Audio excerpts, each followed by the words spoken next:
Little Gold Star by Joe Hayes. It's a Cinderella Cuento. Little Gold Star. Long, long ago, there lived a man whose wife had died. The only family he had was a daughter whose name was Arcia. The man's neighbor was a woman named Margarita, and her husband had died. Margarita had 2 daughters, and every day when Arcia would walk down the street in front of Margarita's house, her neighbor would come out and give her something good to eat. She'd give her pan dulce or cookies or little honey cakes. One day, Arcia said to her father, "Papa, why don't you marry our neighbor? She's very good to me. She gives me something sweet to eat almost every day." But her father didn't want to do it. "You'll see, daughter," he said to Arcia. "Today, Margarita's so sweet and kind, but her sweetness will turn bitter with time." But Arcia insisted, "No, she's a nice woman. You should marry her." And finally, she got her way, and her father married their neighbor. At first, almost everything was fine. But when summer came and the man went off to the mountains to take his sheep to the high meadows, the stepsisters started quarreling with Arcia. Margarita no longer liked Arcia. She was very unkind to her. She bought many beautiful gifts for her own daughters, silken dresses and gold jewelry, but when Arcia's shoes wore out, she didn't even buy her a new pair, and Arcia had to go around barefoot. In time, the bedroom was so full of the beautiful things of the stepsisters that there was no room for Arcia to sleep there. She had to move to the kitchen and sleep next to the stove.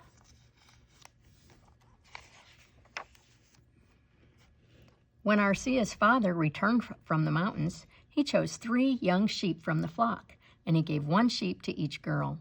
"Tend your sheep carefully," he told them. "When they're full grown, you can sell them and keep the money yourselves, or, if you wish, I'll shear the sheep and you can spin and weave the wool." The girls began tending their sheep, and Arcia took the best care of hers. Before long, it was the fattest of the 3 and covered with thick wool. One day, Arcia said to her father, "Papa, I want you to shear my sheep for me. I'll spin the wool and weave it into a blanket to keep you warm when you go to the mountains." So the man sheared his daughter's sheep, and Arcia carried the wool down to the river to wash it. She was bending over, washing the wool in the water of the stream, when suddenly a big hawk came swooping down from the sky and snatched it away from her. Arcia called out to the bird, "Señor Hawk, please give my wool back to me." And the hawk replied to her with human speech, "Lift up your eyes. Look where I fly." So she did what the bird had told her to do. She turned her head and looked up, and when she looked up, down from the sky came a little gold star, and it fashioned itself to her forehead.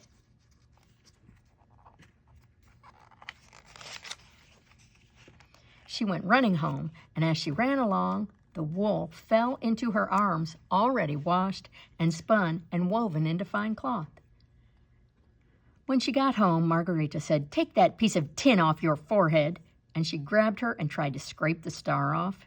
But the more she scraped, the more brightly it shone. Her stepsisters were filled with jealousy, and they said, "Why shouldn't we have a star on our foreheads too?" And they went looking for their stepfather to have him shear their sheep. The first one found him and ordered him to shear her sheep, and she went running to the river with her wool. As she was washing it in the water of the stream, the hawk came swooping down and snatched it away. "You evil bird!" she screamed. "Bring my wool back to me!" And the hawk called down, "Lift up your eyes. Look where I fly." "What?" she said. "Don't tell me where to look. I'll look wherever I want to. Bring my wool back right now."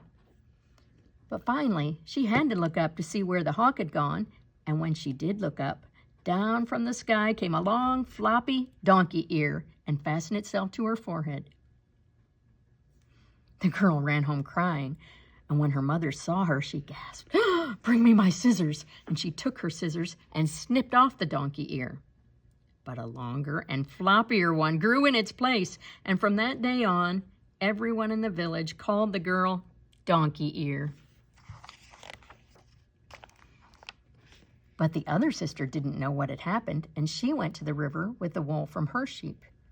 She started to wash it in the water, and again the hawk swooped down and snatched it away. "You rotten hawk!" she screamed. "Bring my wool back!"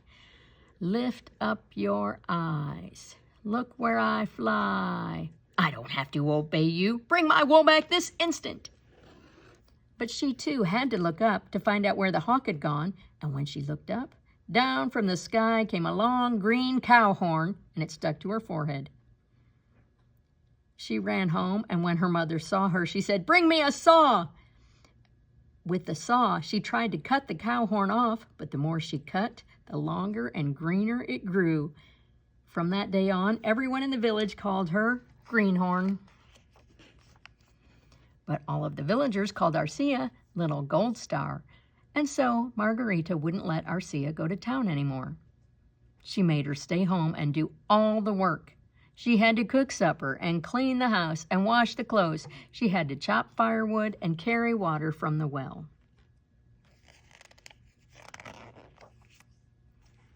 Then one day, when Arcia was going to the well with her bucket, a messenger from the king's palace came by. He was spreading the word that the prince had decided he would like to get married, and since he couldn't find any girl in his own village to fall in love with, he thought he'd give a big party, and every girl from every village throughout the mountains was invited so that the prince could find a bride.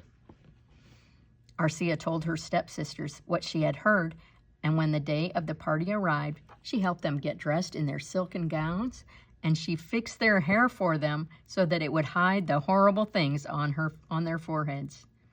She went to the door and waved goodbye as they went off to the party. She didn't even have a pair of shoes, much less a fancy dress for the party, so she had to stay home. Check out the hairdos. But that evening, all by herself at home, she began to feel sad, and she thought, "It won't do any harm if I just go to the palace and look in the window to see what a fine party is like." So she went to the palace and crept up to the window and peeked in. When she peeked through the window, the little gold star on her forehead began to shine more brightly than the sun, and everyone turned to look. The prince called out, "Have the girl with the gold star come in here," and his servants went running to bring Arcia into the party. But when Arcia saw the servants, she was frightened and ran home. The next day, the prince and his servants started going from house to house looking for the girl with the gold star. Finally, they came to Arcia's house, but Margarita made her hide under the table in the kitchen and ordered her not to come out. The woman called for her own daughters and presented them to the prince. "Your Majesty, one of these might be the girl you're looking for. Aren't they lovely young women?" The prince took one look at the girls and gasped. He saw the cow horn and the donkey ear on their foreheads. "No, Signora," the prince said politely. "I don't think either one is the girl I'm looking for," and he started backing away toward the door. But just then the cat got up from her bed by the fireplace and walked toward the prince, and the cat rubbed against the prince's ankle and purred, "Meow, meow. Arcia is hiding under the table. Meow." "What was that?" the prince asked. "Did the cat say someone is hiding under the table?" "Oh, no," the woman said. "The cat's just hungry," and she picked up the cat and threw it outside. But the cat came right back and rubbed against the prince's other ankle. "Meow, meow. Arcia is hiding under the table." "Yes," the prince insisted. "That cat said someone is under the table. Who is it?" And he told his servants to find out. When Arcia saw the servants coming toward her, she stood up, and even in her dirty, ragged old clothes, she looked as fine and noble as a princess. The prince fell in love with her at first sight.